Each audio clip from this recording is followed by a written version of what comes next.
Romans 13, verse 8.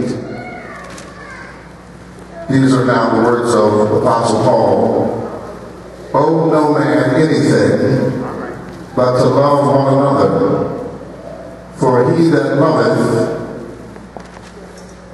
another hath fulfilled the law. For this, thou shalt not commit adultery. Thou shalt not kill. Thou shalt not steal. Thou shalt not bear false witness. Thou shalt not covet. And if there be any other commandment, it is briefly comprehended or wrapped up in this saying, namely, thou shalt love thy neighbor as thyself. Love worketh no ill to his neighbor. Therefore love is the fulfilling of the law. Look at somebody and say, let's love like Jesus.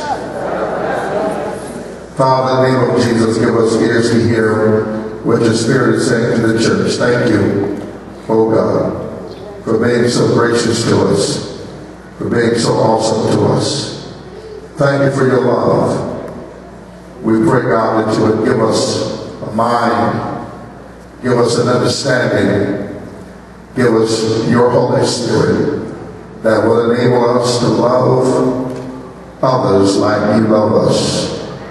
In Jesus' name, we thank you and we praise you. Let everybody say amen, and amen.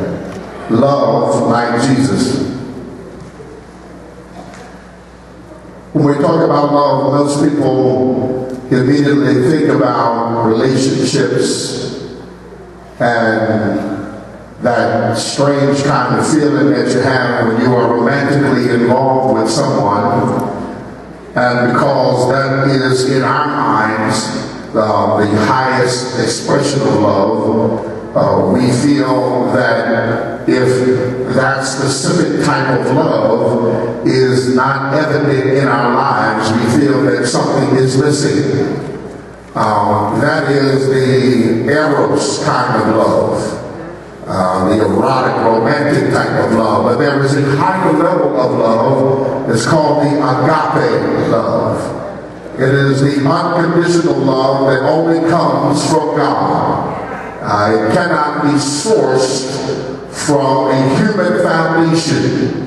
It cannot be sourced from a perspective or from the fountain of man's capabilities.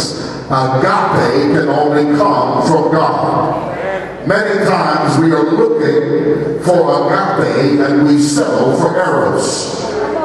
Eros is temporary because eros can be satisfied in an encounter or in an interaction with somebody. But we need something that goes beyond just an encounter. I believe God has called us to love unconditionally in this day and time. In church in 2014, I believe that many people have gotten off track with what ministry is all about. I believe that we have gotten so caught up into all of the fringe ideas and fringe concepts of church that we now put ministry in a different light than what God intended ministry to be. In the root of ministry is the word serve.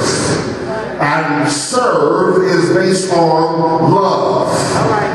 Because without love, there can be no service. And without service, there can be no ministry. I don't care how anointed you are. I don't care how many tongues you can speak in. I don't care how much power you have to heal the sick, to cast out devils. You can be the greatest preacher, the greatest singer, the greatest musician, the greatest prophet, the greatest bishop, the greatest apostle. You can have power and influence and fame and fortune. But Paul said in 1 Corinthians 13, without love, we are nothing.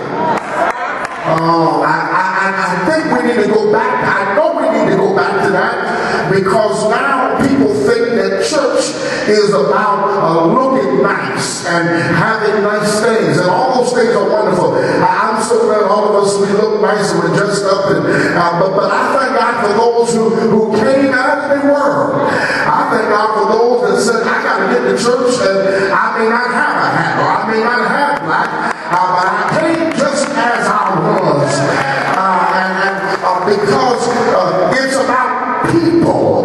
Ministry is about people, and for those of us that are serving in church, we have to be able to connect to people, because God is going to work through us to touch people. A lot of times we want to pray for God to touch people, but we don't want to be part of the process. It's like this: God anointed me and God blessed them. But God has anointed you to bless them. God has anointed you to touch them. If you are anointed, it is not for your purpose, it is not for your glory, but as Evangelist Man was singing today, it is for his glory, it is for his honor, it is for him to get the praise, it is for him to be recognized. It is not for us to walk around and talk about how wonderful we are, and I'm better than this one, and I'm more anointed than that one, and my power is better than this one, and nobody's got it like me. You have to be careful, because now you are walking into the realm of Nebuchadnezzar, because when he thought it was all about him, God snatched his mind from him, and he was crawling around like an animal, eating grass, because without God we are nothing. And we have so many people that are lost as the church is playing church. We have our young people that are being lost and mixed up in a world that promises them love. But as they're being promised love, they are not finding love. They're not finding agape. They are finding arrows. Eroticism is what they're finding. They're finding a feeling. Come on. Feeling that doesn't last, feeling that is constantly being searched for to go higher and higher and higher, but still leaves you emptiness. I'm telling you, as I preached last week, only Jesus can satisfy your soul, because only Jesus can supply agape, and only those who have Jesus can give agape. Church is so caught up into the hype. Let's see how long we can shout. The shouting is good. I like to shout. I think everybody ought to praise the Lord. Come on, somebody. I want to see how many people I can throw down in the floor. I want to see if my power can zap somebody, cause them to fall out on the floor. I want to talk about how big my ministry is, how large, and I believe God is a big God. I believe God can save anybody. I believe God can bring a harvest into the church.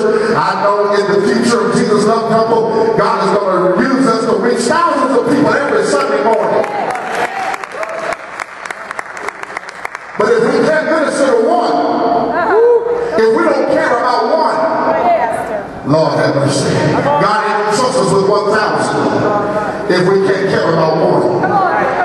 And what's happening now is that the spirit of competition and the spirit of ignorance is now being flowed from one generation to the next.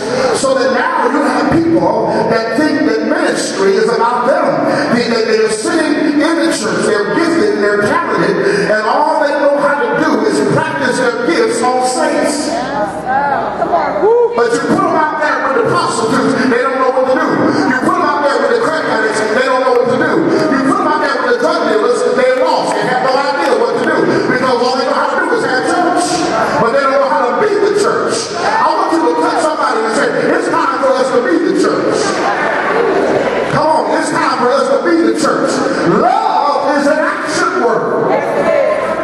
Amen. For God so loved the world that he did something. When is the church going to do something?